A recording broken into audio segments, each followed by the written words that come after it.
Open World Film Festival. Thank you. It's such a pleasure having you here. Thank you. Wonderful film we watched was you were part of Hero. Yes. Yes, and I enjoyed it extremely, as many people have. Thank you so much. Would you like to state your name and tell us more about your experience on working on Hero? So my name is Jeffrey Benson, and I was the supporting role named Max. Basically, I had cancer, and I played the role with my character set named Frank, and basically we had a great time bonding. And I am Z. Joseph Geis. I'm executive producer on The Boy Hero, and yeah, it's great working with this guy. Didn't have to tell him much. He was a natural. And so this is something that you've worked on for a little while, or? What you wanna? Yeah, actually, today, a year ago, was the first day of production. Amazing. We actually started filming a year ago today. Wow, so it's a celebration. It is a celebration. Well, here we are. Yeah, and it was 4 shooting days. What a great celebration to win for such a wonderful film. Right. Thank you. Well, thank you so much for being here. Absolutely. Yeah, of course. Yeah. We'll see you again. Okay, All right. cheers. Thank you so much. Take care. I'm here for the Toronto Open World Film Festival, and I have recently won Best Supporting Actor. And my film is The Boy Hero.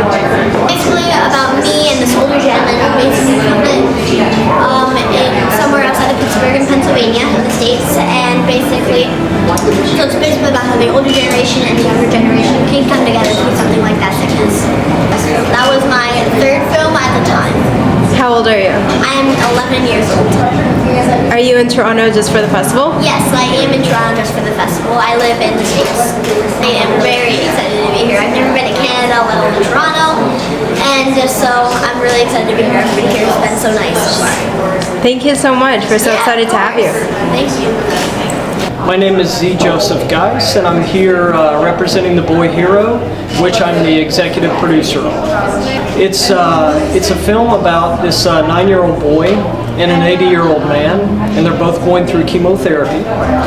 And they sort of befriend each other over an art project, and it sort of helps them through sort of the tough things that they're having to deal with the chemotherapy. Red Flag Pictures is based in Philadelphia, Pennsylvania, in the States. I got involved with them because I was an actor on one of their previous projects. I'm based in New York City. Yeah, Kyle Thompson, the director, got the idea for The Boy Hero through a Humans of New York Instagram post. It was a story about a mom, a single mom, that was dealing with a child with cancer. And he saw that post and it just moved him so much that he was like, there's a story here that I want to tell and people need to know about. The struggle of a single mother, going through something like that. There's been cancer in my family, and I know it's something that many people have dealt with. So, yeah, absolutely. Jeffrey is phenomenal. He's I think he's 10 now, but he's going on like 65. He's a little adult. We didn't have to do much with him at all. You tell him just like you give him a word or two, and then he was actually helping Frank, Mike Callahan, the gentleman that played the elderly man. He was like keeping him in line a lot. I mean, Jeffrey, we didn't have to do much with him at all. We're just thrilled to be here. Thank you so much, Toronto Open World Film Festival. It's my first time in Toronto. I've been here like a day, and I'm in love. I love it. So, it's the Open World Festival, and we are in our 5th year. So it is a role filled with ups and downs, but we have an amazing team, and that's what it is. The Open World Film Festival, it's really about opening the world to Toronto. So what we do is we showcase film from all over the world, and we always make sure that we have special presentation from filmmakers here in Toronto. So we connect the world to the new filmmakers here in Toronto. So it's a competition. So people submit their film in different categories. We showcase the winners, screeners, but we also make sure that we have special presentation, local support from filmmakers here in Toronto. And that's what I wanted. It's like, and it's very glamorous, as you can tell. To create new connection. I really love when people, after the festival, become friends with all the filmmakers all over the world. And it's always been my expectation since the first year. It's really about opening Toronto to the world, to new filmmakers, because I know there's a lot of other film festival does it. But my take on it is I want it to be very glamorous, like a little tip, but where anybody has a chance. Like any new filmmakers, we are showcasing a film today from a new filmmaker from Ryerson. We are showcasing films with veteran filmmakers. I don't mind what kind of level of experience the filmmakers has. All we need is it's a film with the quality, the sound, the acting, where everything comes together. So that's my expectation. This year it's really to create more connection and goes to the 6 years and 7 years and 10 years. And the biggest chance, it's really about, first of all, the first year was only 1 day. Now it's 4 days. The first year we had few filmmakers coming from other parts of the world. Now we have way more filmmakers coming because for sure, as we grow, people know more about us. You know, it's always hard to start something, but now we are growing and people know more about us. And the other change is, the first year I didn't do local support, but the first year I realized that there were a lot of film from all over the world, but maybe not enough from Toronto or new filmmakers here. So I decided to create a category which is local support special presentation, where we make sure to showcase film from new filmmakers here in Toronto. I hope everybody's gonna have fun, and for me it's a passion, and film is a passion. I'm a film lover, and I wanted to create something for the other people who love film and fashion, because that's why it's very high-end and people dress nice and there's a red carpet, because it's all about the beauty of the art, fashion, film, or whatever it is. The 2019 Open World Toronto Film Festival. On this first day of snowfall this season as well. Yeah, yay. My name is Alina Christensen. I'm going to be your host for the evening. Before we begin, I just want to mention a few little housekeeping details. Just please ensure that all of your mobile devices are turned to silent so as not to interrupt the screenings and the talks that are going to be taking place. As well, I also do need to introduce some very important people before we begin.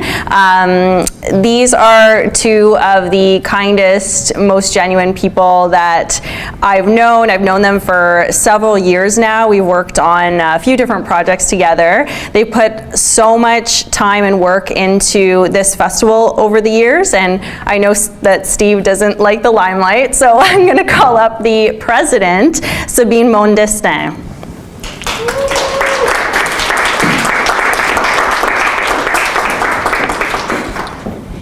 Thank you, Alina. If you don't know Alina, she's an amazing girl. She's an amazing actress. She's a host. And so I will tell you, you need to have a little time with her to talk to her because she's amazing. I've started the festival because of my love of film and because of the fact that I love connecting with new actors and filmmakers. But also, when I started that, I didn't know that there will be so many amazing people helping me putting all this together. So I am lucky enough to have a team that is amazing, starting with Alina, Jana, Steve, Mark, Aline, which is outside, and so many other amazing people. I have Limor, where's she? Limor. So yes, so I've been very lucky. But also it's the fact that in 5 years, I connected with filmmakers from all over the world, from Japan to China to the States to everywhere. So I hope you will enjoy those 4 days, and I will let you watch the film because it's not about me, it's about the art. Thank you. to start with the Best Actress winning film in that category, and it is Foxy, directed by Trista Suke. I hope I'm pronouncing that correctly. In the film, she documents her struggles with alopecia universalis. It's a really interesting film, so we're going to start off with that right now. Enjoy. All right.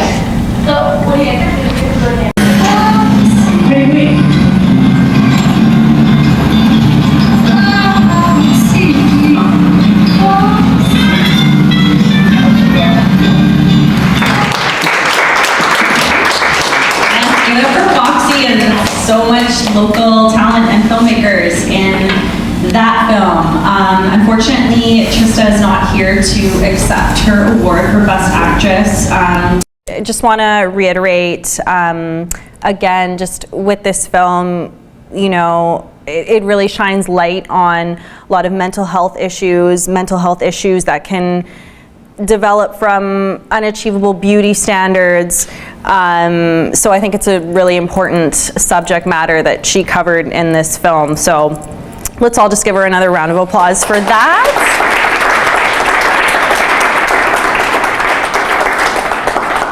Best Experimental Film category. This is American Mirror, Imitations of Immortality. So this film really documents how, you know, on our social media, we often show only the best parts of ourselves. It's like a highlight reel. And we sort of hide in this image of ourselves often. We're so immersed in the process of creating our ideal virtual personalities that we forget about the real life experience and the struggles and everything that we go through. And we forget just the simple truth as well, that beauty is something that really comes from the inside. So the film really focuses on that and on social issues in regards to that. It's an award winner, and I think we're gonna get started and show that film, so please enjoy. This film is from the United States as well.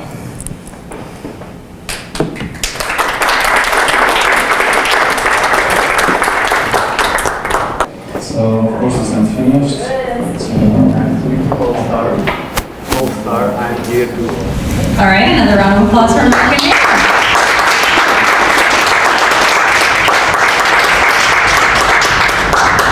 Awesome, so we are going to screen one more film. It is a short, and then we're gonna cut to a 30-minute networking break after that. So once the next film is done, feel free to step out into the hallway. There are some light refreshments, take some photos on the red carpet, and then we'll be back in 30 minutes for the next films. So we're gonna end off before the break with Paris, You Got Me. It is the winner in our Best Short Film category, and it is a student film that comes to us from Germany. So this film features a magical world of art illusions. It's directed by Julie Boehm. And to give you a bit of background in the story, on her daily way home, the protagonist of the story, Senya, accidentally comes across a street painter named George. Unimpressed by his illusionistic work, she throws a stone onto the ground, kind of challenging the illusion that he's painted for her. He then tries to draw her in closer with a magic trick, and George makes her reach the edge of the painting, and Senya stumbles and falls right into the abyss that he has painted, which turns real in that very moment. So seconds later, the two find themselves in sort of like a parallel cosmos. Their actions become art. Their art becomes the creation of their own reality. From what I've heard, this film is a real treat, so please enjoy.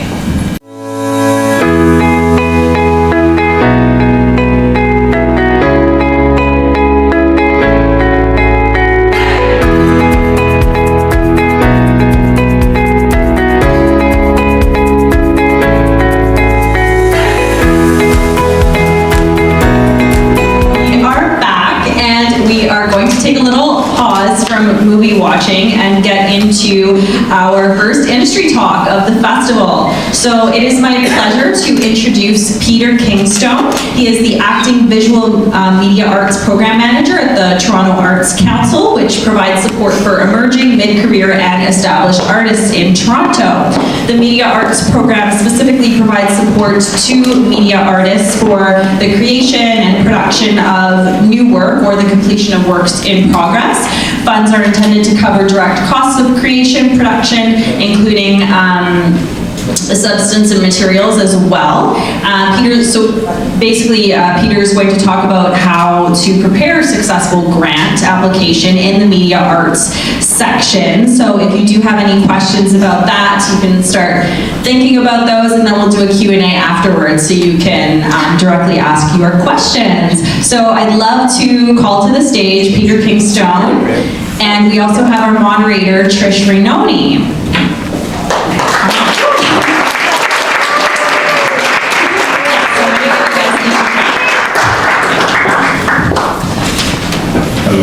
And then Trisha. Oh, great. I'm involved in 2012. So I'm an artist. I both make single channel films and videos that you're watching on the screen here. I also make installation-based video. I do drawings, photography, and write. I've been doing that for a good 20 years. I also spent a decade teaching at York University, OWTFF, and U of T. What types of projects does well, you touched on that a bit in the intro, but what types of projects does the Arts Council fund? And can you touch particularly on some filmmaking grants given the audience today? Sure. I mean, I'm hoping that most of you are obviously lovers of film. You come out to the festival, but some of you are filmmakers or have or are planning other festivals, I'm guessing. In my department, which is a media and visual and leadership, we'll just talk about the media. We fund everything from single channel film or video, like ones we'd see on the screen here. That can be narrative or documentary. We can also fund video games. We can fund websites, online applications. We can fund robots. Oh wow, cool. Have you funded robots? We have funded robots. We've funded also audio pieces, audio interactive pieces. So it's a very wide range of projects that we can possibly fund that get decided by artists in Toronto. So if you do apply, I don't make any of the decisions, it's other artists that make those decisions. Oh, amazing. Is there a tornado happening outside, or are we near the subway? I think that's the subway. Okay, excellent. Just checking. It's not just me. I didn't see a weather report for tornadoes today. Okay, good. How far along should artists be in their project when they apply for a grant, and what sort of materials would they need? Like budgets? If it's for a film, would they need the full script, a pitch deck? Yeah, so we fund directors, not producers. So the director can be anywhere from they're finished their script and ready to start shooting, is sort of the majority of where people apply for. So simple production. We'll also fund in post-production. So you've shot the project and you have some editing or color correction or sound or music to add to it. We can fund it that as well. So most projects, probably about 70 to 80% of the projects come forward with a script or a working script if they're making a narrative-based project, and then a budget, mostly aspirational budget, because they are applying to many different funding agencies to get this done. And then we ask them to talk theoretically about it, like why would you be making this thing? What's the point of making it? And then also technically, how are you going to make it? Those are the two main questions. Okay. And how long would you suggest that a director or director takes to prepare their grant application before the deadline? Yeah, so the deadline is mid-October every year, so just 2 weeks ago. Because the Toronto Arts Council I'm allowed to, have, close conversations with all the directors who are applying. So the earlier you can do it, the better, so we can have like a long back and forth conversation about the application. The application is usually open in June, so if you're someone who's like really excited, they write it in June and we can talk all summer. Or if you end up like doing it a day before, you won't get a lot of my attention on what you're up to. But you can do it all the way up to the night before. I don't suggest that. If you want to talk to me about your project and want to think through your project or have my advice on how to write this for the panel that we're looking at it, I would suggest getting it to me 2 weeks before. Excellent. That's really good to know that directors can reach out to you directly. Yeah, I mean, I try to tell people it's not written anywhere on the website that you can. It says you should contact me. That's all it says. But I love going for coffee. I love going, for tea. I don't like spending any time in my office. So you don't have to buy me coffee. I do not want you to buy me coffee. I will buy you a coffee. And just suggest where I go, and I'm happy to show up and read over what you're planning on filming. So is October the only deadline that you have, or is there? October is the only deadline that Toronto Arts Council has. Ontario Arts Council has 2 deadlines, but yeah, for Toronto Arts Council, it's just October. It's also easy and organized now with social media and websites. What are the most commonly occurring errors that you see in the grant applications? Oh yeah, I mean you don't have that much space in the grant application to talk about your work. You have, one question's 1,000 words, the other question's 500 words. It seems like a lot of space, but it really isn't enough space. And you really have to make sure you're talking about the work that you want to be making. Also, introducing yourself to the panel on who you are, what you're interested in, what you've done before, and making sure you don't go off in odd directions or start talking about a theoretical element within the project that doesn't aid in you making the project. Dropping names. We don't want to hear, you direct films just like Quentin Tarantino, or we don't want to hear that. We want to hear from you, not the people that you think you represent. And we really want to know why you're making this film and why is it important to you to make this film. And the other thing, I often see people making large brags about what they're up to, saying I'm the best shorts filmmaker in Canada, or no one's ever done this in the world. As soon as you say that, the panel spends most of their time finding people that have done similar things. Stop reading your application. Don't even say that. Just speak with energy and excitement, using active words, saying and paint a picture for the panel that says this is obviously the next film that has to be made, and it has to be made by me. So keep it more about the story than about your ego. Yeah. Keep it about the project that you're planning on making. I mean, the whole application, you have to keep in mind you're asking for money to make this particular project, and everything should link into that. Mm-hmm. Excellent. If a particular project doesn't receive funding, can they get feedback on their application afterwards? So we don't give any feedback from the panel because the panel changes every year. So if I gave you feedback from them, it might not help you in the next year. But you can always reach out to me. Again, I hope that you reach out to me before you apply. It seems to be a better use of our time than after. But if you don't receive a grant, or even if you do receive a grant, I'm happy to sit down and chat to you about your project. Excellent. That's really good to know, because I feel like that really helps artists. Let's see, what do I have here? Ooh, a personal question, just to break things up a little. When you go to the movies, do you prefer popcorn or candy? Oh, I like chocolate. I'm a big chocolate fan. Oh, a chocolate fan. Does anyone have chocolate? Yeah. And last time I was at the movie, I did have some popcorn. I went to go see, it's the last thing I saw. Oh, Zombieland 2. Oh. Has anyone else here seen that? Don't.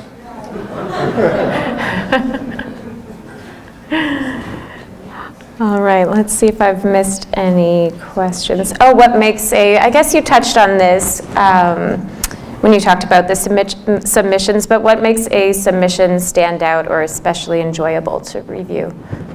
Yeah, so I mean, like the panel, once the applications come in, the panel gets them all, they all come in online, so it's an online application. So the panel gets them, and they're reading them alone at home, and watching all your support material alone at home.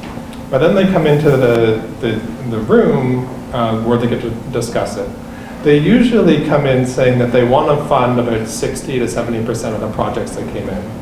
And then I tell them that they can only fund 20% of the projects that come in, because that's the budget we have. Mm-hmm. So what ends up happening is they really look at each project and start thinking about, can this project get funding somewhere else? Is this like a new story? Is this some like a voice we haven't heard from in Toronto? So those are the types of projects that they're really excited about. So I mean, through my 7 years, I don't think I've ever seen like a boy meets girl love story be funded before, or especially like a Caucasian boy meets girl love story has never been funded before. But they do apply and they come in, or a stereotypical like zombie movie get funded before. But we've had lots of love stories be funded with like an extra twist from the filmmaker, or horror stories that have an extra twist from the filmmaker. So these personal projects are projects that obviously come from who you are and respond to who you are. I think often get a better shot at being funded. So if you stick to who you are and your integrity and kind of do something a little bit unique and not so cookie cutter. I imagine if you're sticking to who you are, you're probably doing something kind of unique. Yeah. I'm not saying that a middle-aged white man who lives in Toronto can't make something interesting. I'm describing myself. I still have interesting stories to tell, but being able to explain why I'm telling this story. Genres that the council would fund less than others? No, I mean, we fund, as I said, about 20%, which is about 80 projects in the application deadline. And they go cross genres, like, you can come with anything. As I said, like, if you're coming to us, like, you're remaking Romeo and Juliet, that probably won't happen unless there's like some sort of question on why you're remaking it now and why you are remaking it. Hi, thanks for being here. Two questions, if that's okay. One of them, just kind of a follow-up, I guess. Is there a certain breakdown of how many films that you find are fiction or documentary or experimental? Is there a specific breakdown you try to reach? And second question, there is a kind of a mandate that the projects that are submitted are non-profit. So that's something that if you could talk about a little bit, what specifically kind of defines non-profit in this context. Is there certain impacts that it would have on the project's distribution in the festival round? Sure. I mean, I feel like I'm leaving you right. This is fantastic. You're really helping me, thank you. So there's no, we don't have a mandate or a decision on like a percentage of things that need to be fiction or non-fiction or experimental. It's always up to the jury they're asked to fund excellence.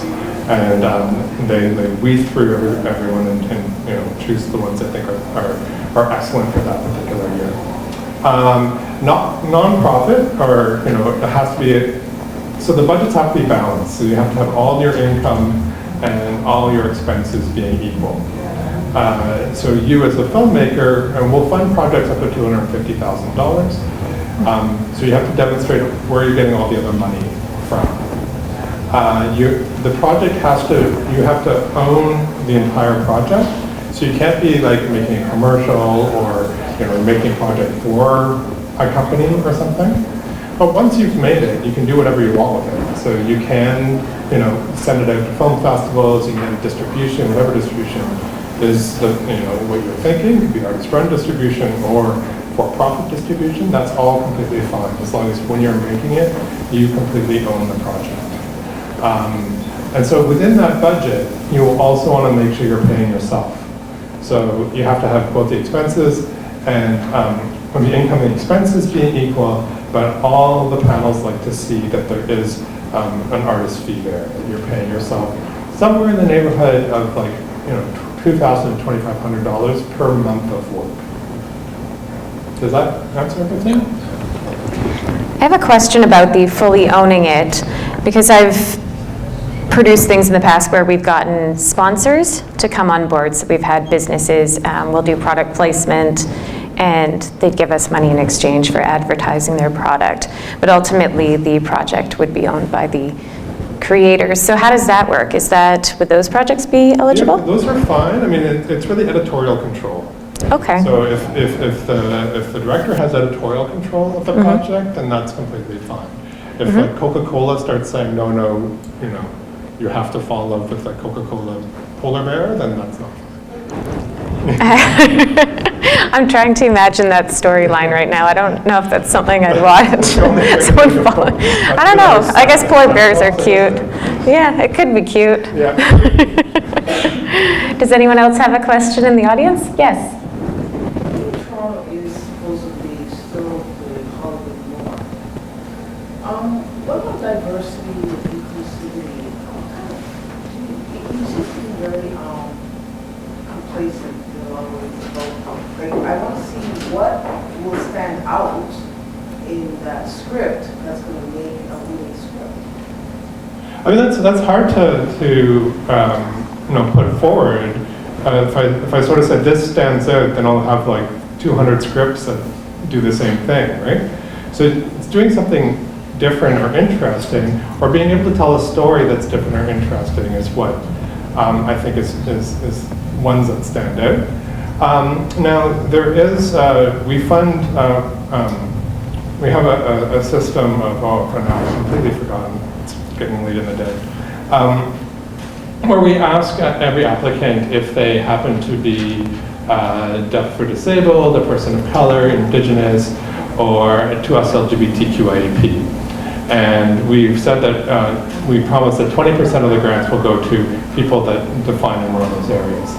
That doesn't mean that only 20% of the grants will go to those people. We often fund, my programs are now 60 or 70% of the applicants actually belong to one of those four groups, but we make sure that at least 20% do.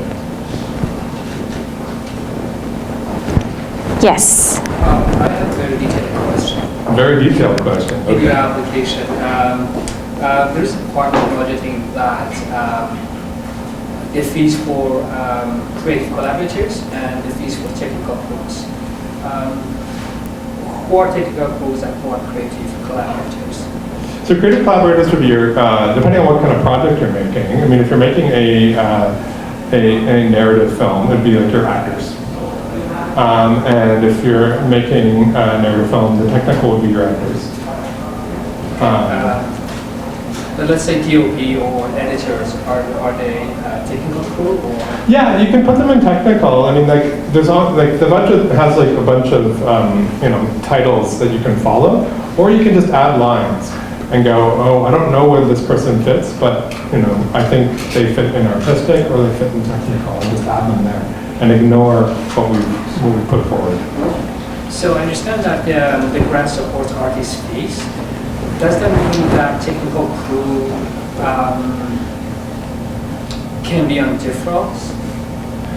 They can be on deferrals. Most panels like to see, the only deferrals that seem to be okay for panelists are the director's fee as being on deferral. They'd like to see that all the crew is being paid. So the grants can pay for the crew, the grants can pay for you renting equipment, can pay for all the spaces you're shooting in, all that sorts of stuff. Pretty much everything. Yeah, they don't like to see that, you know, your editor or your camera people or your actors are on deferrals. Yeah. That guy.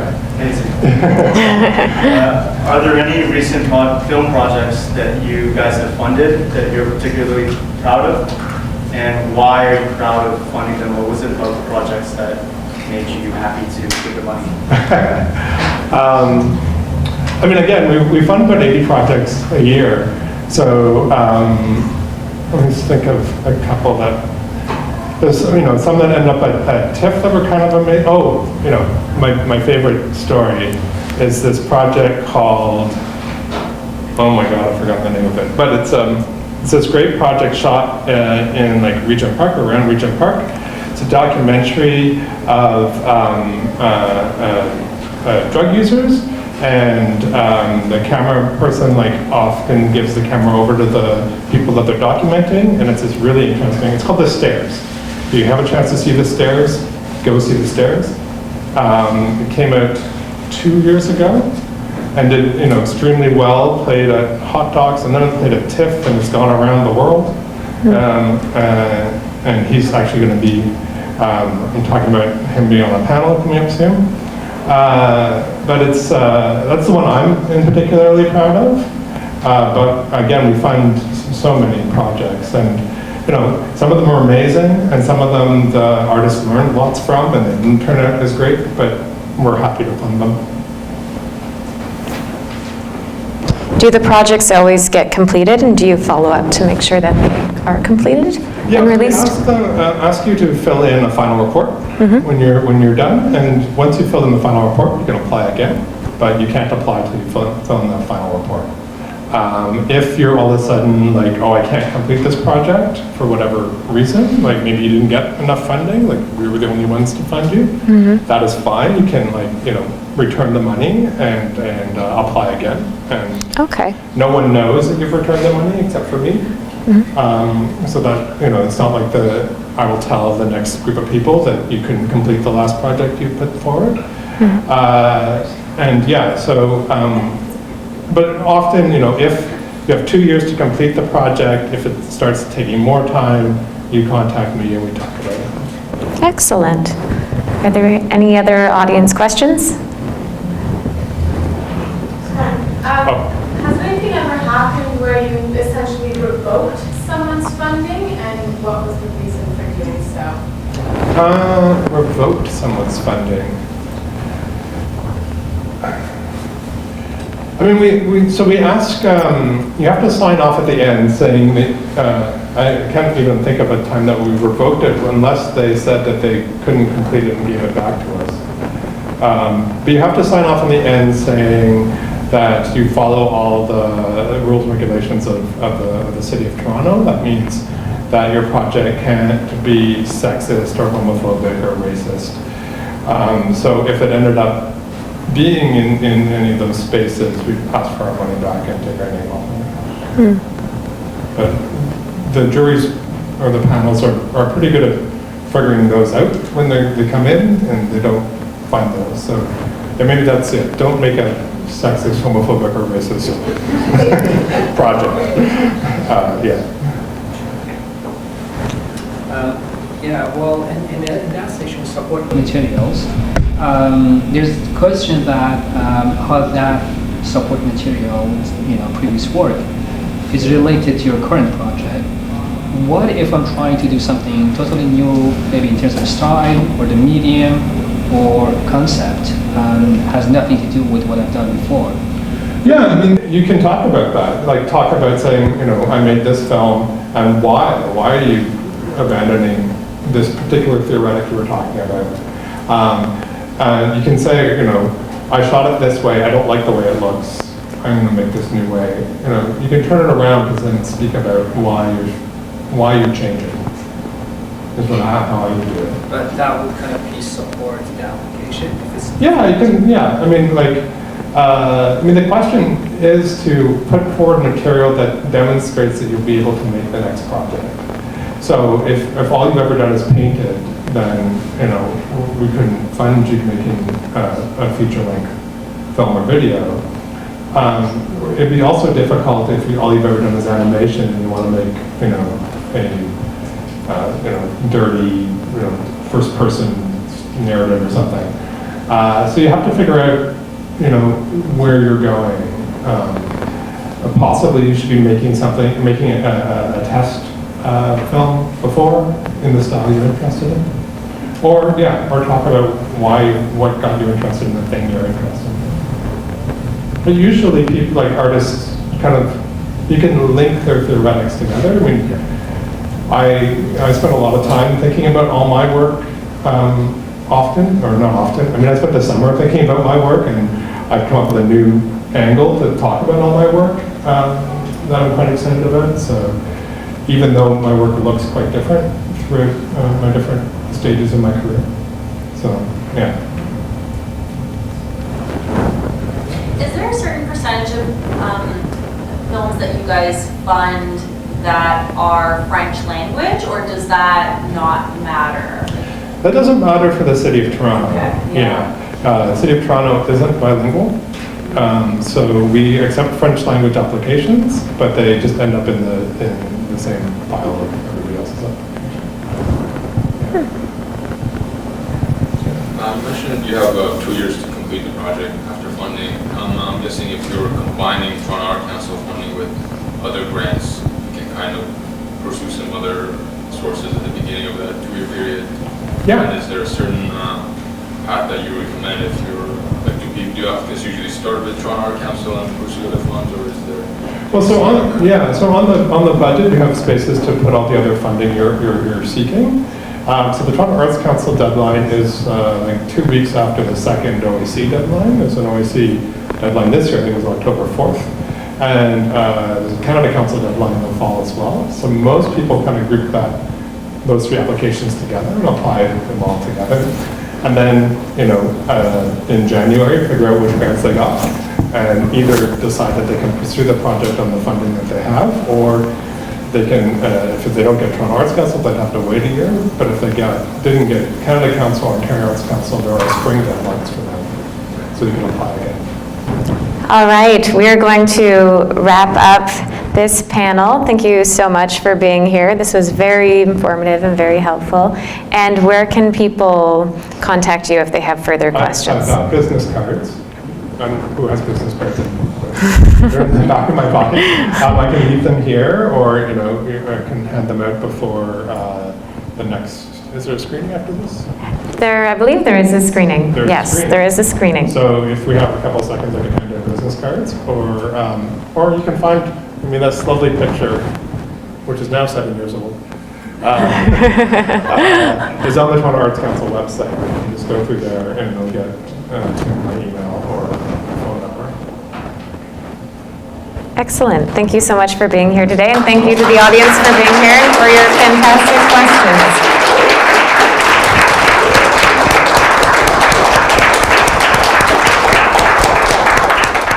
Here we are at the Open World Film Festival in Toronto, joining the cast and crew for Give and Take, a fantastic movie. Please tell us more. You are delightful, first of all.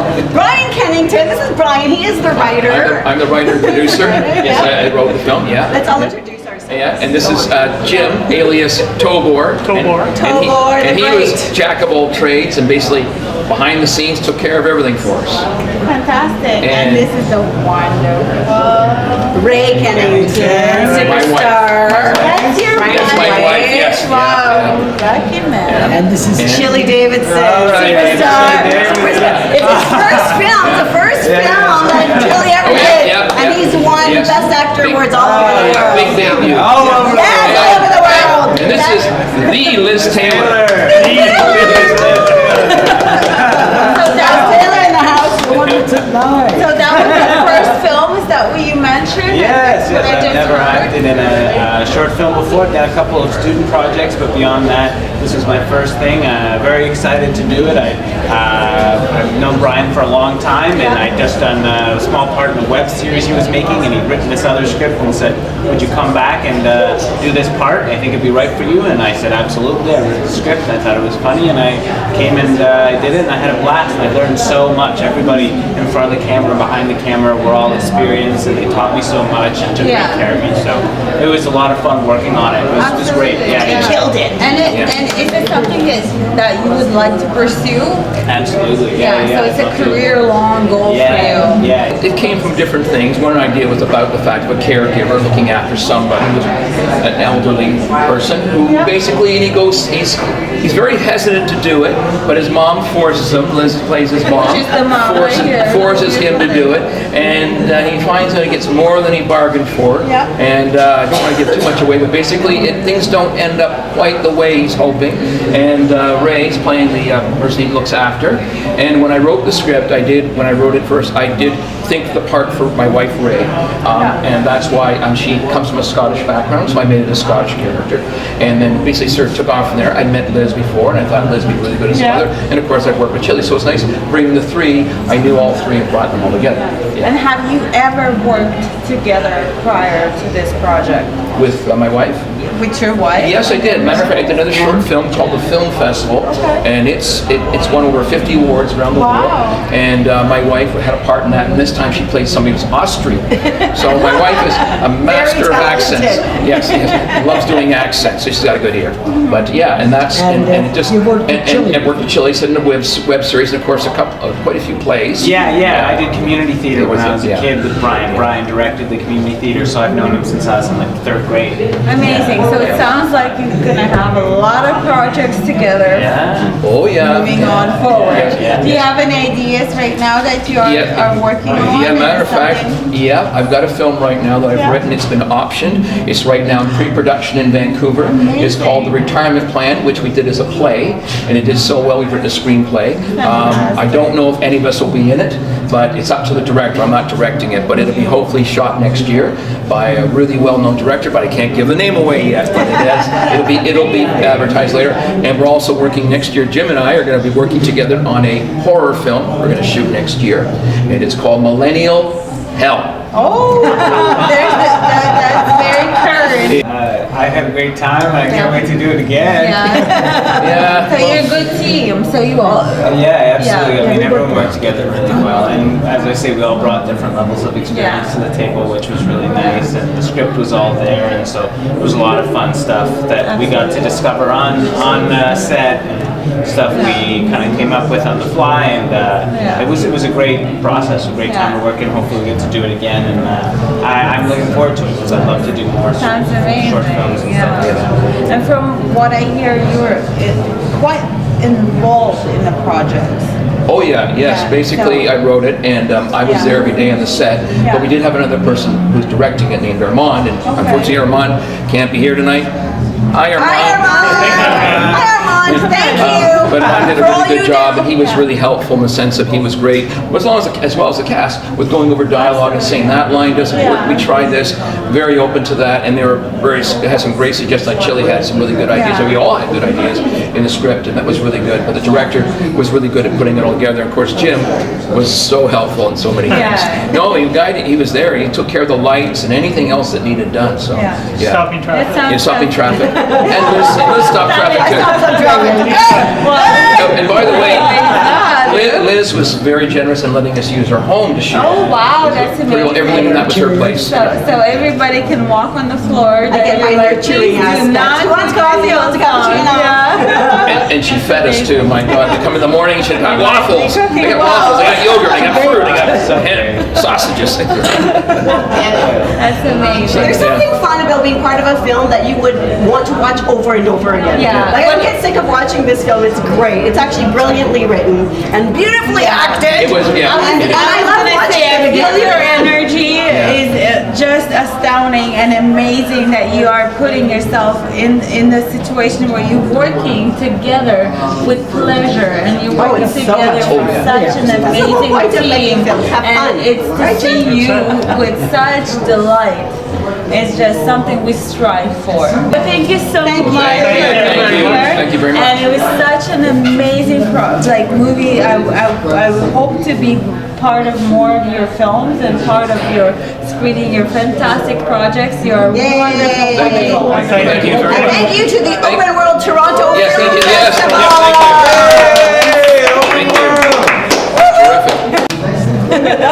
Cut. Thank you for explaining. Thank you.